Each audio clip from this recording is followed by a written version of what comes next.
So this one, so Kim.com, he was a internet pioneer, made a lot of different, I think it was on FileShare or Share something, where he was like one of those gurus when the internet really started to really come into light, and it was a file sharing platform. He's been around forever, and he's been a big proponent of cryptocurrency, but not so much crypto, but more recently Bitcoin Cash. He's been talking about Bitcoin Cash for quite some time. And he has a thesis, and it makes a lot of sense. And he says, look, people don't want to pay a ton of money for transactions that are super high and are super slow. So if you look at Bitcoin, that checks off those marks. Also, if you look at Ethereum, that's the same type of thing. I know people talk about, well, second layer solutions. We'll get to that.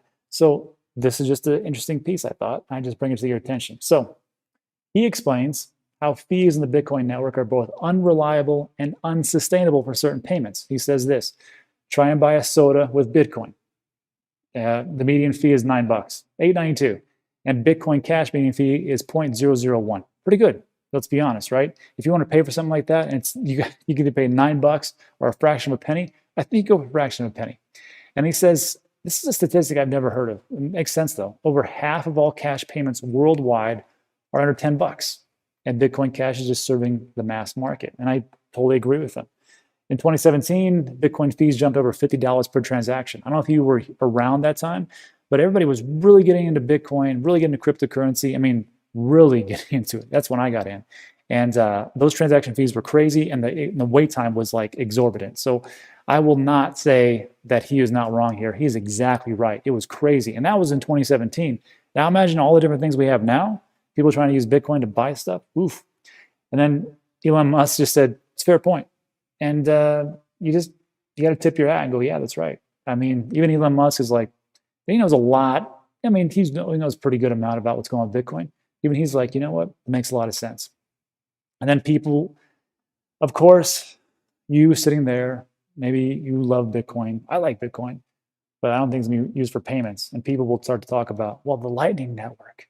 Like every time I hear something about like Bitcoin being used for payments, it's always Lightning Network. Well, you got to wait, Lightning Network, and then there's Lightning Network, and sure, but no one's really using this for payments. No one is. So it just states, the guy states again, custodial solutions like Lightning are not changing our broken system. And he says transaction fees, speed, and security matters most.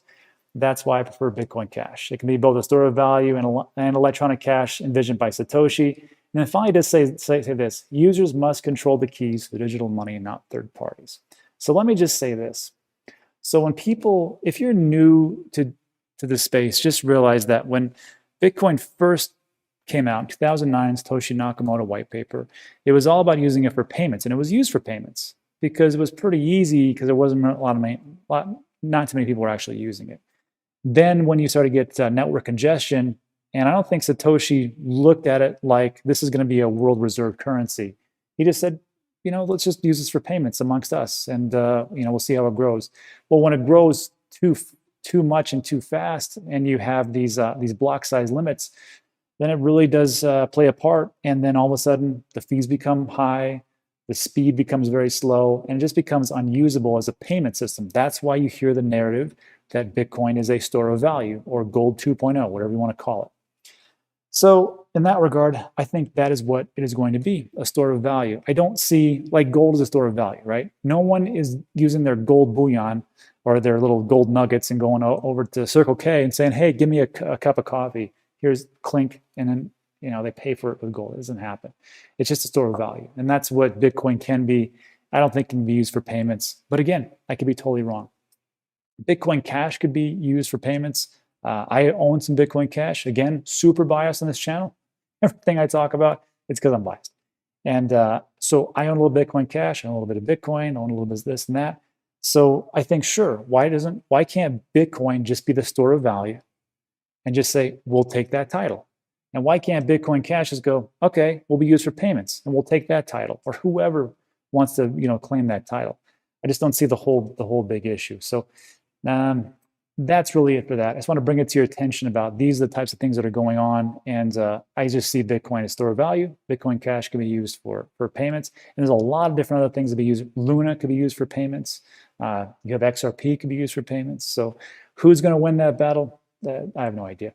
Let me know what you think in the comments section. Let's move on to our last piece.